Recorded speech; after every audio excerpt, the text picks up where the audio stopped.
Bishut Morev Rabotai, je sais que vous êtes tous contents de me voir, et moi je suis très heureux et content de m'adresser à vous. Tout d'abord, c'est l'occasion de vous dire merci pour toutes les prières que vous avez priées pour moi. Je sais très bien que les prières des Lyonnaises, ils sont très importantes avec cette émouna que je sais que vous avez. Ben, ce soir, c'est l'Aïloula de Rachel Imenu. Il faut dire que c'est ici en Israël, des centaines de milliers de personnes qui se sont rendues sur sa tombe. Rachel Imenu, c'est notre maman, la maman de tout le monde. Et aujourd'hui aussi, et toute la semaine, les gens de le monde entier, ils font l'Aïloula de Rachel Imenu. C'est extraordinaire comment ces derniers temps, le monde entier célèbre l'Aïloula de Rachel Imenu. Aussi aujourd'hui, c'est l'Aïloula des grands tzaddik, Rabbi Abraham Koryat, qui était ami et élève de Rabbi Hilpido alav shalom, alors que son zikhout soit avec vous. Vous savez, mes amis, il y a des années que je me pose une question. Et j'ai pas trouvé de réponse à ma question. J'ai pas compris comment est-ce possible que on lit dans la paracha, on lit les histoires comme Caïn, qu'il a grandi avec Hevel, et qu'il a tué son frère. Et pourtant, Caïn était le premier à avoir l'idée de faire un sacrifice au bon Dieu. Et j'ai pas compris comment Lot, qu'il a grandi avec Abraham Avinu, il a subi des sacrifices énormes. On voit dans la paracha de cette semaine que Lot est un grand rachat. Comment? Il a vécu avec Abraham Avinu, son oncle. Il a vécu avec Sarah Imenu, et lui il est rachat. J'ai pas compris. Et en plus, il était aussi un tzaddik, parce qu'il recevait les invités chez lui. Mais j'ai pas compris comment on peut vivre avec ce double jeu, être rachat et être tzaddik. J'ai pas compris Esav non plus. Comment est-ce possible que Esav, qu'il a grandi avec Abraham Avinu, parce que Abraham Avinu il est mort, lorsque Esav il avait 14 ans, et il a vu Abraham, il a vu Abraham le prophète, Abraham qui a subi les 10 épreuves. Il a vécu avec Yitzhak, il a vécu avec Yaakov, Avinu, il a vécu avec sa mère, Rivka. Et comment lui était rachat? J'ai pas compris. Comment est-ce possible que Noah, il avait 3 enfants, Shem, Ham et Yafet. Shem et Yafet, ils étaient tzadikim. Mais Ham n'était pas tzadik. Comment est-ce possible? Il a vu le monde entier se détruire. Il a vu qu'il était parmi ceux qui sont restés vivants de toute cette tragédie du déluge. Et lui, il était rachat. Comment est-ce possible? Mes amis, il y a 35 ans, je devais aller à Rio de Janeiro, au Brésil, j'ai pris ma fille Sarah pour une petite opération esthétique chez le docteur professeur Pitangui. Et il s'est passé que je devais passer la Shabbat à Rio. J'ai cherché une petite synagogue et le lendemain, je suis parti prier là-bas. Et j'ai vu un livre qui m'a beaucoup plu, un livre qui s'appelle Avodat Issachar. Un livre super. Mais c'était Shabbat, je ne pouvais pas le prendre avec moi à l'hôtel.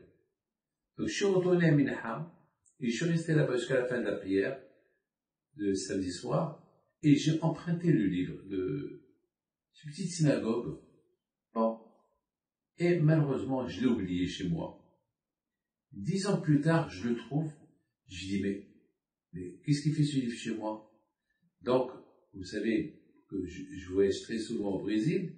Donc, je l'ai rendu à quelqu'un qu'il a pris à Rio pour le rendre à la synagogue. Mais avant de le rendre, j'ai fait photocopie de ces livres-là. J'ai fait photocopie 2 livres. Et voilà, il s'est passé une chose magnifique. Là, vous êtes en direct chez Rachel Imeno. Voilà, vous êtes là en direct, regardez, hein. Ça n'arrête pas, ça finit pas. Alors, mes amis, je prends ce livre-là, j'ai fait photocopie, et de temps en temps, j'avais envie de l'ouvrir, et je ne l'ai pas ouvert. Et un jour, j'ai pris la décision que ce livre-là dont j'ai fait photocopie, Avodat Issachar, ça fait 30 ans, 35 ans qu'il traîne chez moi. Il faut que je le mette à la glissade. Je ne l'ai jamais ouvert. Mes amis, ce jeudi soir, j'arrivais pas à dormir. Pourquoi j'arrivais pas à dormir? Je me suis posé une question. Tout le monde prépare la Iloula de Rachel Imeno. Tout le monde prépare cette Iloula de Rachel Imeno. Alors je me suis posé une question. Mais je comprends pas. C'est Rachel Imeno. Qui elle était exactement? Je voudrais bien savoir. J'ai pas compris comment Yaakov Avinu, qui était un grand tzaddik, il est parti jusqu'à Haran pour marier Rachel. Et Rachel n'a pas fait le séminaire. À cette époque, Yaakov Avinu, il avait peut-être 77 ans, très vieux. Il a étudié la Torah toute sa vie. Il va chez Lavan pour marier sa fille. Comment il doit être cette fille-là? Et si cette fille-là, elle est tzadékette, mais comment elle est devenue tzadékette? Comment elle a pu devenir tzadékette? Comment? C'est des questions que je me suis posées. Et j'arrivais pas à dormir. À un moment donné, je me lève au milieu de la nuit. Écoutez ça, hein. Je descends dans ma bibliothèque et je cherche les livres. Et je tombe sur le livre que ça fait 35 ans qu'il est en exil chez moi, que j'ai fait photocopier de ce livre-là depuis le Brésil. Et je l'ouvre. Et je tombe sur l'histoire, la rencontre de Yaakov et Rachel. C'est incroyable. C'est la folie. Ça veut dire que je n'avais pas à dormir. Je me posais des questions sur Rachel, et voilà, je descends en bas. On dirait que Rachel, elle veut me donner une réponse. Un livre que ça fait 35 ans qu'il est chez moi. Un livre que je l'ai amené de Rio, du Brésil, et que je l'ai rendu, et j'ai fait une photocopie de ce livre-là. Et c'est ces deux livres-là, qui sont des photocopies, que sur ces livres-là je tombe sur l'histoire de Rachel et Yaakov. Et là-bas, il se passe comme ça. Il y a Yaakov Avinu à la Shalom, parce qu'il a vu Rachel. Il l'embrasse. Et je me suis posé une question. Le Rav Alav Shalom, l'Avodat Issachar, il se pose comment? Yaakov, il embrasse une fille, il ne la connaît même pas. On embrasse quelqu'un qu'on connaît, mais on n'embrasse pas quelqu'un qu'on ne connaît pas. Yaakov, c'est son oncle. C'est un vieux, elle ne le connaît pas. Il devait être jeune. Elle aussi, quoi? Elle l'a embrassé. Il a laissé un étranger l'embrasser. Et après, il s'écrit, et Yaakov, il a pleuré. Donc, ce grand tzaddik, il se pose des questions. Pourquoi il a pleuré? Comment il a embrassé une fille? Comment cette fille-là, elle se laisse aller? Qu'est-ce qui s'est passé exactement? Alors là, j'étais content. C'est une question que je me suis posée, et que Bémet, voilà. Alors, Rachel, c'est quoi la réponse? Alors, Julie, il donne une réponse spectaculaire. Mais avant que je donne la réponse, je voudrais dire merci à ma belle-fille Tzipora et son comité de l'initiative qu'ils ont pris de faire cette belle Iloula.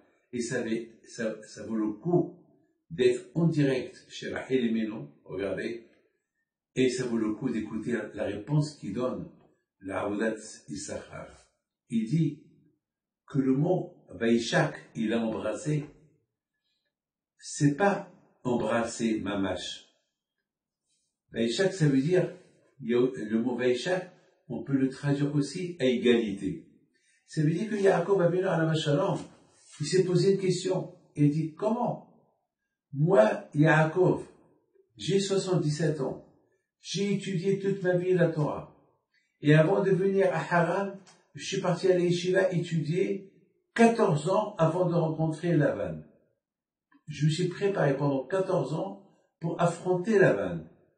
Et voilà, je vois devant moi une tzadékette comme Rachel, qui est à égalité, elle est comme moi ou plus que moi. Et c'est pour cette raison qu'il a commencé à pleurer.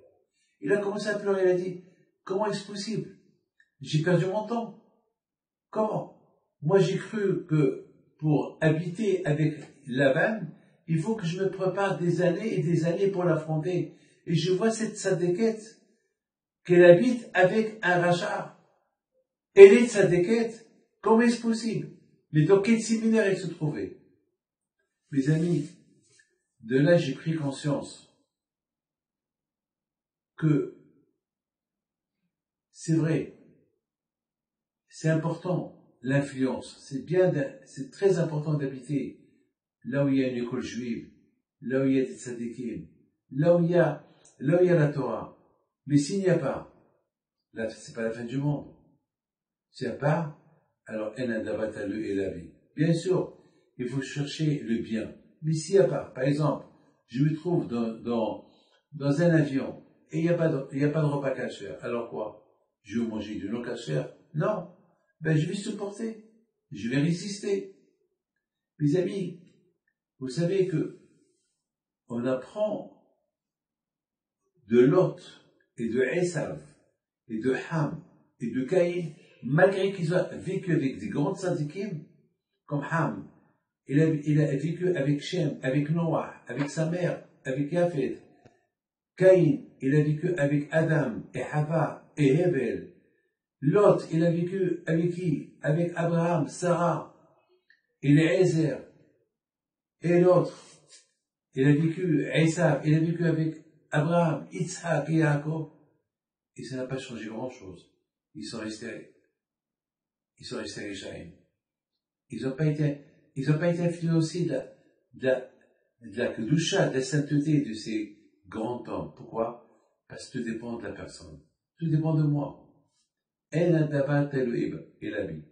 C'est à moi. On dit à kol bedi shamayim, hozmi ad shamayim. Tout être entre les mains du ciel, d'Hachem, mais pas les ad shamayim, la crainte de Dieu, ça dépend de toi. C'est à toi. C'est à toi de travailler sur toi. Donc, mes amis, on apprend de là que Rachel Imenu, il a découvert la vérité. Comment? Comment il a découvert? Comment Rivka l'a découvert? Comment Léa a découvert la vérité? Eh bien, c'est facile. Elle a entendu parler de Abraham Avinu. Elle a entendu parler de Sarah Imenu. Ils ont entendu parler de Yitzhak. Ils ont entendu parler de Yaakov. Vous savez, mes amis, à l'époque, il n'y avait pas l'Internet, il n'y avait pas les téléphones, il n'y avait pas la télé, il n'y avait rien du tout. Qu'est-ce qu'il y avait à l'époque pour des informations? Eh bien, c'est de bouche à oreille. Vous savez, mes amis, à Essaouira, je me rappelle, j'ai aujourd'hui 71 ans, je me rappelle, j'avais 7 ans, on écoutait les informations de bouche à oreille, ce qui s'est passé dans le monde. C'est comme ça. De bouche à oreille, elle a écouté, qu'est-ce qu'Abraham il a fait? Qu'est-ce que Yitzhak il fait? Et qu'est-ce que Yaakov il fait? Et c'est ça qui l'a encouragé à être une tzadékette. Écoutez, Yitro, comment Yitro il s'est converti au judaïsme? Et il est venu pour être juif. Il a entendu lui aussi. Lui aussi là, Baishma Yitro. Vous savez mes amis, beaucoup de fois on peut habiter à côté d'un tzaddik et tout dépend. Tu peux être comme lui, tu peux être influencé de lui, ou bien tu peux mettre tout de côté et tu suis que ton chemin. Donc tu as tout perdu.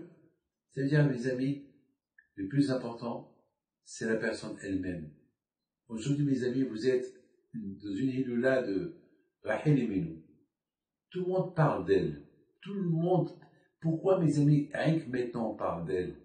Moi, je me rappelle, à Essaouira, on n'a jamais entendu parler de tout ce qui se fait aujourd'hui pour Rachel Imenu. Pourquoi rien que maintenant, à notre époque? Ben, mes amis, à notre époque, ben, c'est l'époque messianique. C'est l'époque où malheureusement il y a beaucoup de tentations. C'est une époque très dure, très dure pour rester juif, pour être connecté à Hachem. C'est pas facile.